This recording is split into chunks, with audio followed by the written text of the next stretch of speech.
या मलाई कतिजनाले मेसेज गर्नुभएको छ, कतिजनाले फोन गरेर भन्नुभएको छ, त एआई गीत सङ्गीतको बारेमा चाहिँ किन बोल्दैनस् भनेर भन्नुभएको छ होइन। म चाहिँ अब एउटा नाथे झ्यासले बोलेर के काम। अहिले नाम चलेको कलाकारहरू, गायक, सङ्गीतकारहरू आफै त एआईबाट गीत बनाउनतिर लागिराख्नु भएको छ भने मैले बोलेर के हुन्छ।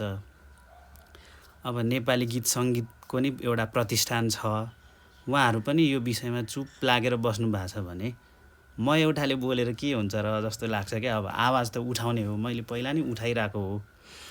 पहिलाको पुरानो मिठो मिठो गीतहरू भक्तराज आचार्य, नारायण गोपाल अनि रोबिन शर्मा जस्ता एकदम दिग्गज गायकहरूको गीतलाई चाहिँ बिगारेर खतम पाराले गाउने त्यो शैली आएको छ अहिले। जस्तै कुन मन्दिरमा जान्छौ यात्री भन्ने गीत कस्तरी बनाएको छ होइन। शब्द पनि बिगारेको छ, के बनाएको छ, प्रष्ट उच्चारण छैन। एआई भिडियोहरू बनाइन्छ त्यो सानोतिनो मिमको लागि, यसो रमाइलोको लागि, थोरै मान्छेलाई हँसाउनको लागि बनाइन्छ।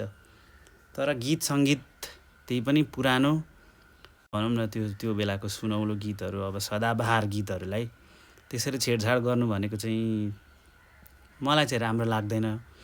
अनि मलाई कमेन्ट गर्नुहुने, मेसेज गर्नुहुनेहरूले पनि सायद मन पराउनुहुन्न होला। तर अहिले चलेकै त्यही छ, कति मान्छेले एआई गीत नै बजाएर हिँडिरहेको हुन्छ। त्यो गीत जस्तो सुकै होस्, एआई भएपछि पुग्यो। त्यो चाहिँ साह्रै गलत हो, तपाईँहरूले पनि बुझ्नुपर्छ। पुरानो स्रष्टाहरूलाई त्यसरी मार्नु हुँदैन। अब नयाँ त नयाँ भइगए, कतिपयले चाहिँ एआईबाटै गीत बनाउने अनि अब त्यसरी नै प्रसारण गरिदिने, एआईको भोइस हटाएर आफ्नो भोइस राख्ने पनि गर्नुहुन्छ। कतिपयले चाहिँ त्यसरी गर्नुभएको रहेछ। एआई म्युजिक चाहिँ मजाले चिनिन्छ, अब त्यसको लागि खासै दुःख गर्नु पर्दैन। यो एआई नै हो कि ओरिजिनल हो भनेर छुटाउनको लागि विभिन्न किसिमका वेबसाइटहरू छन्, त्यहाँ पनि हेर्न सक्नुहुन्छ। तर मेरो एउटै मात्र आग्रह, यो एआई सङ्गीतलाई चाहिँ अगाडि ल्याएर पुरानो स्रष्टाहरू, सङ्गीतहरूलाई ओझेलमा पार्ने काम नगरौँ है, यति भन्न चाहन्छु।